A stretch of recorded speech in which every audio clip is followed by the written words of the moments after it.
Oh, Oh, look at that. hello. Oh, that's a beautiful Oh, setup. hello. Yeah, that's right. Judd's hockey show.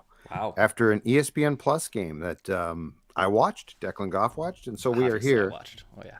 So we are here to cheers you and celebrate a 6-5 wild win in a crazy zany Norris division like game. It was more like a North Stars Red Wings game from back in the day than it was a cross conference game. All right, Declan. I would say this. Just going to give you a quick observation. I ordinarily ramble on in the open, but here's my quick observation. It was a fun game to watch. Like it was entertaining. I don't know that I feel really good about it. Like I don't know that I feel really good about the Wild's performance. The Ranger game they played really well, right? Yeah. Like we were both there. We thought they played really well. Hmm. This one, I don't know how I felt about it. I was entertained thoroughly as a fan of hockey. I did enjoy it. Um, what were your thoughts about this game? It was a weird game. It was. My immediate thought and initial takeaway from it is if you if you expect to play like that, you're not going to have a very fun time in the playoffs. Like they Right. cannot be allowing 5 goals to the GD Detroit Red Wings.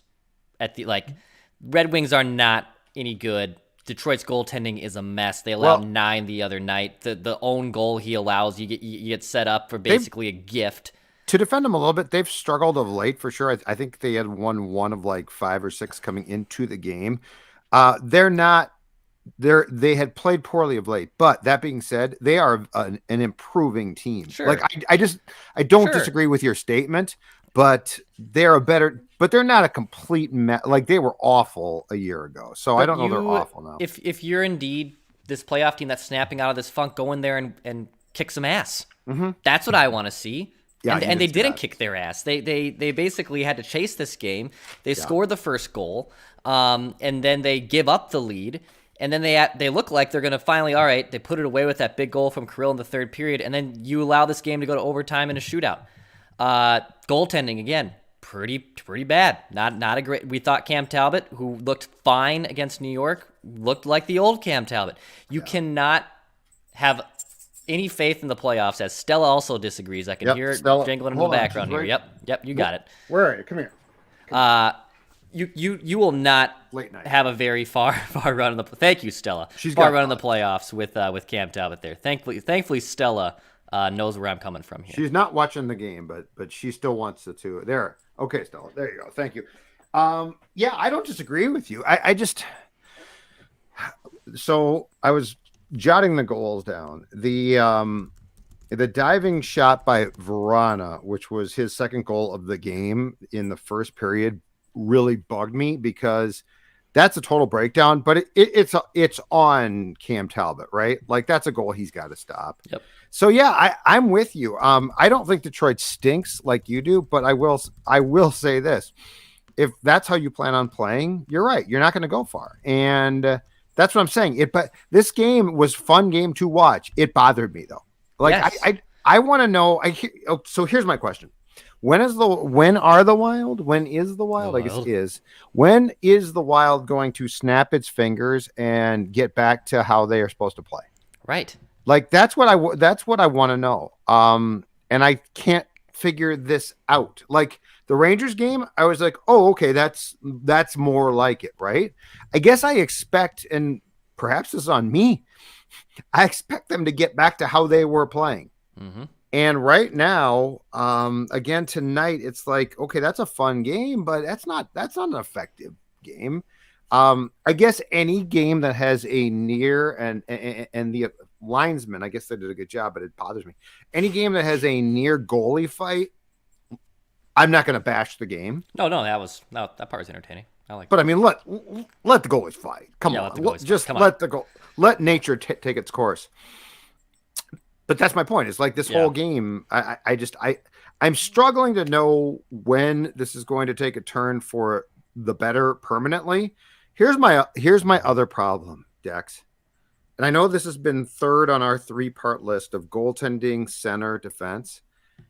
Um, the defense is a huge problem right now, dude. Mm-hmm. John Merrill was demoted off of, he's been playing with Spurgeon, which by the way, I don't agree with, but he has been. Yep. And then they put Goligoski back with Spurge, and Goligoski's playing terrible hockey. Yeah, he's not. He's regressed hard. He looks like and I got a note on Twitter, and the person's exactly right. They're like, when's he going to be scratched? And I was told by a lot bigger Wild follower and expert than us that at some point in time, people do expect him, Stella, calm down, do expect him to be scratched. He turned the puck over. He looks slow. He's an older player. Mm-hmm. So I'm not even bashing him. It's just who he probably is. But yeah, this one didn't leave me feeling good as far as what you're talking about, which is this like supposed playoff potential. That's what I wanted to see. Yes, Detroit's not as horrible as they used to be. I love Dylan Larkin. He's honestly one of my favorite players in the NHL. Verana had a great game tonight, but their goaltending is bad. You just come off this great win against a backup goaltender in New York, and then you should go into Detroit and just, as I said at the top, kick some ass. You should just absolutely go in there and beat them. You get the goal on the first shot, and you kind of think, all right, good. Here's going to be a butt kicking. You and I were texting before the game saying, what do you think this one goes? And, how should we play this one? And I said, well, I think if they go in and they get a butt kicking in, we should definitely do a podcast because it's a sign in the right direction that this team is snapping out of this funk. They have to play the heels of a back-to-back tomorrow before coming home for your favorite ceremony for your favorite Wild player on Sunday. I don't talk about that right now. And I that's what I wanted to see. And instead, you had to scratch and claw your way back against a Detroit team that you should have just ran out of its own building. And that's where I'm disappointed. Like, the more games we keep seeing from Cam Talbot, 6th time in the last 7 games I see in our YouTube comment section. By the way, hit the subscribe button if you want daily Minnesota sports entertainment on this YouTube channel. You have to make a trade for a goalie. And whether Marc-Andre Fleury indeed wants to stay in Chicago or doesn't want to get moved, Toronto just lost their goaltender for the next few weeks. They're definitely going to make a trade. They're dying in goal. They have to make it. Toronto is dying in goal right now. So they're in bigger trouble than the Wild. I don't know how Bill Guerin watches this against a game like Detroit and say, yeah, I still feel okay about our goaltending by the time the trade deadline rolls around here in about less than 2 weeks. All right, so I got some notes. One thing that I did like tonight, and I think this is a direct result of the whole ordeal in Calgary a few years back with Dumba was, okay, so Dumba and Lucas Raymond, one of 2 Detroit rookies who's very good, got in a tussle at the end of the, first period, and Raymond hit his head on the ice and was bleeding. Now, fortunately, he was fine, but Rasmussen kept challenging in the third period Dumba to fight. And Dumba, who of course fought Calgary's Matthew Tkachuk back at the X after delivering what was deemed a cheap shot in Calgary and tore his pec at the time. Yep. So Dumba was challenged tonight in the third and it's like, dude, I'm not going to fight. That's a solid move. That's a great move because this whole I have no problem with spontaneous fights and like if stuff breaks out and like the goaltender thing was great. I enjoy that. But the whole thing of, well, now I have to get retribution and you got to fight me. I love the fact that Dumba said, no, we're not going to fight. So that was good. The comment there by Vile Hawks 44-17, Merrill was worse than Goose is correct. Yeah. This is where I'm sort of at a loss defensively right now. So I like Spurgeon still. I don't think Spurgeon's having a phenomenal Spurgeon year, but he's solid. Like I'm not gonna debate Spurgeon. Mm-hmm. Brodin, I don't think he had a great game, but he's very good. Dumba had a couple of turnovers I hated, but that's sort of Dumba. But I don't think that. But Dex, Merrill, and Goligoski in the playoffs. Yeah, this ain't gonna work. Riddle me this, Batman. What are you gonna do about that? Calen Addison. You have to play Calen Addison. I mean, that's a great, yeah. You have to play Calen Addison at this point. Goligoski somehow finagled his way into that no trade clause into this 1-year deal. And not to say that if they put Goose on the trade deadline, there's teams going to come out buying for him. But you could eventually maybe part ways, and you can't because he's got a no trade clause for this year. And at this point, you should be playing Calen Addison any of those minutes, you want to replace from Goligoski or with Merrill. There's no point for Addison to either be a scratch at this point or be in Iowa. Like you have to put Calen Addison in significant minutes. It's not fair to this defense anymore. And Play John Merrill, who here's my problem there. His play was very solid. He started to struggle, actually his play was solid. He got the extension. He started to struggle. And now the last game, and I think starting tonight, if I'm not mistaken, they had him with Spurgeon, which I think is a mistake. But the problem is they had Goligoski with Spurgeon previously, and that wasn't working well because Goose was struggling. And now both of them are sort of lost causes. And here's the third thing that concerns me too. I feel like Kulikov's not playing as well. So now you're down to 3 defensemen who are your core defensemen and 3 defensemen who aren't playing as well. And I don't know. Now Steve's got an interesting comment there. Can we bring in Rossi and Addison, please? Addison, I'm with you. Like I would give him. I'm not saying he's Bobby Orr, but I would give him a shot. I'd like to get your thoughts, Declan, sure. On Rossi. Mm-hmm. We saw him play about 3 or 4 games. He is such a slight dude, and I really don't feel like putting him in a playoff situation is going to be fair. And the second thing is this. If the Minnesota Wild, if Bill Guerin and Evason were not going to put Matthew Boldy, and they were not, like we disagreed with it, but they were not. Bingo. If you're not going to put Matthew Boldy in the playoffs last April, are you going to put Marco Rossi in the playoffs? I don't see it. Do you? Look, Rossi's put up nice numbers here in his season in Iowa, 46 points in 44 games. He has a hell of a future in front of him. But with him not playing all of last year, with just 44 games and 2 NHL games under his belt, and I like his future, but he's 5'9", $182. If you go up against the Blues, he's gonna get bullied. And I don't, and I don't mind when rookies get thrown into the fire to see what they have, but I don't think his impact comes this season. I think his impact comes next season. And you and I aren't necessarily the biggest Frederick Gaudreau fans by any means, but that line too, Gaudreau, Fiala, Boldy, that's been their best line over even during the slump. Well, here's my question: if you were to say, screw it, we're going to call him up, and Marco Rossi is going to be on our playoff roster and play. Here's my question: where do you play him? Like what line? Because I think you'd probably have to put him on your 3rd or 4th line. Yeah, which I don't think is worth doing. No, they're not going to move Hartman out there. I mean, they could, but they're not going to move Hartman out from there. The Eck, Greenway, Foligno line's kind of back together. That line's not going anywhere. Right, so he's not in 3rd line. That's good. You don't really want to disrupt the chemistry between Gaudreau, Fiala, and Boldy. And if Marco Rossi's going to be on the 4th line, he shouldn't play. Then he shouldn't be playing. I mean, the one thing, I think Bill Guerin told us this on the show in training camp, and I agree completely. If he's not top 6, there's no point. Then there's no point. Yeah, there's no point. I did pour nice. That was a nice. Yeah, very good pour, John. Bubba, I love Bubba. He's tweeting me constantly, and I like it. All right, yeah, and I see some comments that say, "Hey, just take the damn win." They got 2 points, and yes, they got 2 points. That's big, but yeah. I wanted to see them stomp on the throats tonight, and they got a back-to-back tomorrow. So we'll see what happens there. But I want to see them have a convincing win against a below-average team in the Red Wings, and they weren't able to do that tonight. It's not just. Here's my thing. It's not just like a convincing win. It's a road win, so it's nice. It's a fine. It's a fine 2 points. But here's my problem: is how it looked. And look, I mean, you said this, and you're right. Playoff wise, this ain't gonna cut it. No. So I mean, look, I grew up watching North Stars wins just like this. Yep. And when you're a kid, you're like, oh, hey, my North Stars won. It's great.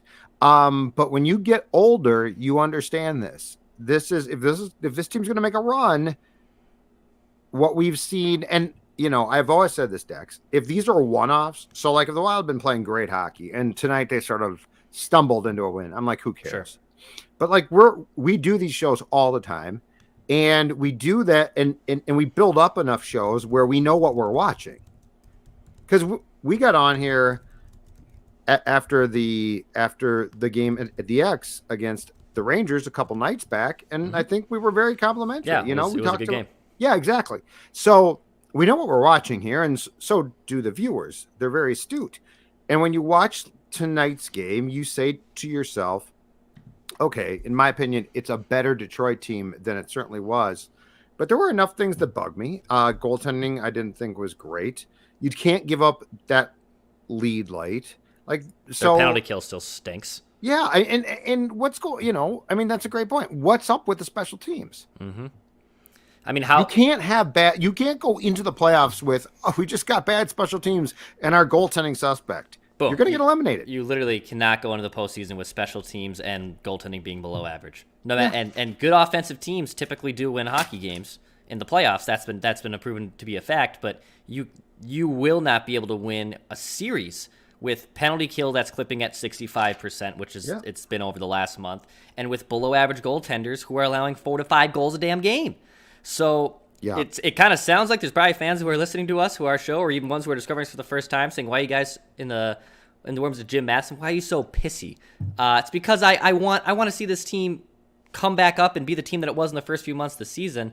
And this is the first time, ironically, against the Red Wings, that they've had back-to-back wins since Valentine's Day. So we've almost gone a full month here before the Wild even had back-to-back wins. And for them to have a not very convincing win against Detroit, it's still not I'm not like panic alarm. It's just I thought I'd have one more foot ahead and one more step ahead and a lot more confidence if they went in there and they kicked the crap out of Detroit, and they weren't able to do that tonight. Well, or just take the lead and keep the lead. That's my thing. Like, I don't even need a multi-goal win, but once you take that lead, keep that lead. I will give you a couple good things. One is Matthew Boldy, 2 goals. Yeah, tonight. Good game. Matthew Boldy continues to play great. I think that line for the most part has been really impressive. Goudreau, who we questioned, and who I guess I will continue to sort of not believe in completely, just because I'm a cynic about a guy who's been in the American or the International Hockey League for that long. Frederick Goudreau continues to look good, but that line and Fiala, Kevin Fiala, I'm going to give him credit. And Boldy has helped him a ton, so he gets credit too. But those 2 wingers play off each other so well. And Kevin Fiala, for a guy who was clearly early in the season just snake bit time after time after time, has had a really good year, I think. Yeah, dude, he's got like 36 points his last 28 games. Like he's had his moments where he's not been great. I get that. And defensively, and look, these guys exist. Like that. This is just sort of him. But you know, Dex, imagine this. Imagine if he hadn't started the season being snake bit. Like if some of those pucks had gone in, because that was just a weird struggle. Like that was not he's playing like crap. Yeah. That was that puck hit the net or the post. That puck did this. That puck did that. Imagine if this guy had some, as we like to call it, puck luck early in the season. What type of point and goal total he could be staring at right now? Yeah, I tweeted this out during the Rangers game on Tuesday, but at the time, Kevin Fiala has 16 goals, and a 19% shooting percentage in his last 27 games. That was in the middle of the Rangers game.